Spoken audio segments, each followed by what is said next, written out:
research and so on, but what about primary? How do you know? Now you might be right, but you need to solidify that. So how do you actually know? So the only way to get to know is to go out and do it.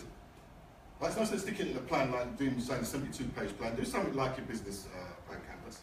Put that together and see it as an action plan and go out and do what you've got to do. And that will determine that. And then you'll gather information whilst you're doing that. You're gathering information on your particular target group. Then you can look at what your target is, your niche and so forth. Which then, if you have got a small budget, you can then apply it to that because you know that's functional. So that's where it really came from. So the E was for educate, the M was for the market itself, the I was for information informing, and the T was for actually targeting the market.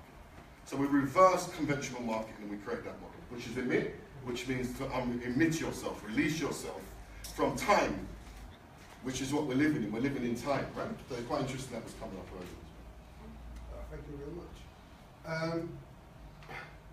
This is one of my big questions, and this is what has come up to me. And people that I work with, they ask me this a lot because, you know, I believe in the science and art of selling as much as you do. And if you're not selling and learning how to sell, I tell people all the time, stop doing your business.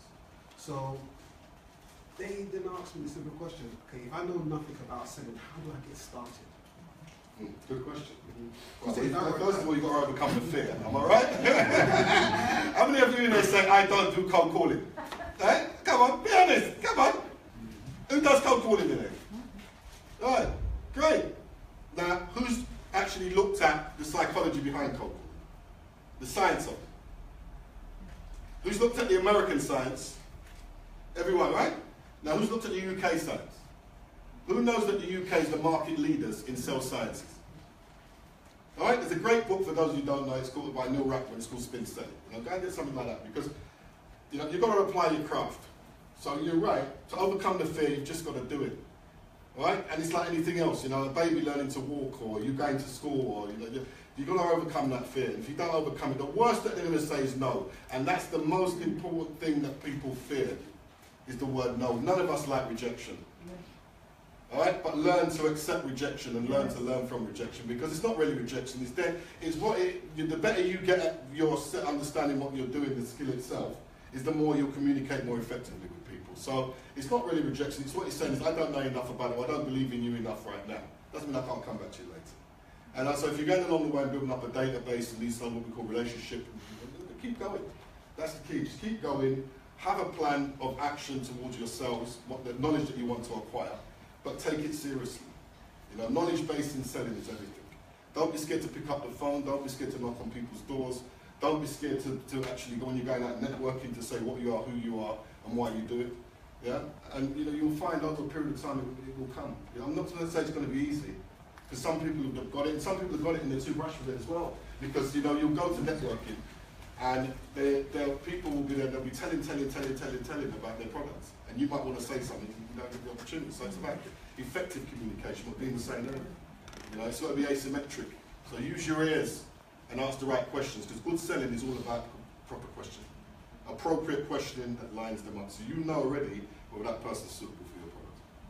Thank you for that. That's amazing. My next one is, do you think technology is actually helping or diminishing the art of selling? Well, quite strange. We've actually come out just with a new model on that now, so it's quite interesting. I think people think it is, because it's making things a lot more reactive. And you know, I really come from a proactive background, so I've had to look at that. So I'll pick one particular area: social media. All right, social media is effective if used in the right way. If you think it's going to go out and get you loads of money and become multi-millionaires over webmaster programs, whatever, believe me, I've done it. The over £500, it will tell you near have gone down to next to zero if your products are over £500. Right? So you know, you've got to start looking differently. What social media is good at doing is generating leads, inquiries. That's a very, very good tool for that. Right? So once you've generated the lead, you still have to pick up the phone. You still got to speak to that person and close that business. So technology should be seen as a tool. Right? But the most effective form of communication is still going to always be face-to-face. Don't worry about it. Look at these youngsters now growing up on the social media. They're becoming brain dead. Their communication skills are absolutely atrocious. Right? We're in the age of communication, yet still youngsters can't communicate effectively. that will change. Because human nature says we have to communicate. So yes, it can work. I mean, I use virtual meeting platforms and whatever, but it's still technically face-to-face. It's just a medium that's allowing me to connect with someone halfway across the world. So there's the positive of it as well. You can now go global. Why does it your customers don't just have to be in the UK? Why can't they be all around the world? Why limit yourself? Because the product or service you're offering may not be appropriate for the UK, but might be appropriately in other parts of the world. So let's look at it from that perspective as well. So coming back to the question, yes, it is, as long as it's seen as a tool, not as the be-all and end-all, because then you're going to be in the holy grail. All right, and that's like Daniel was saying earlier. It's a graveyard, and you don't want to be stuck in that graveyard. The graveyard's got a lot of ways to it. We're in the land of the living, right? Let's go out and live. Let's go out and make some sales. Last question. What 3 tips would you like to leave the people on? I'll say thank you so much actually, because we've hit over 1,000 people today. So thank you to George and the whole team, Alex, Stephanie, and Daniel. So what would you like, 3 tips you'd like to leave the audience with here and the people on Facebook, so they can go out and do something in regards to something? All right, well, the best 3 tips I work from is 1, social capital. All right, develop. There's 3 types of capital, I believe in. The first one, you've got to think social, have a strategy for how you're going to develop your relationships and so on, how you want to be seen, characteristics and all those kind of things. All right, the second one is the human capital, skills, expertise. See yourself as an expert. Or what is it it's going to take you to become the expert? Like Daniel was saying earlier with the book. The book is a great PR tool, but the author becomes the authority. Lots and lots of white papers.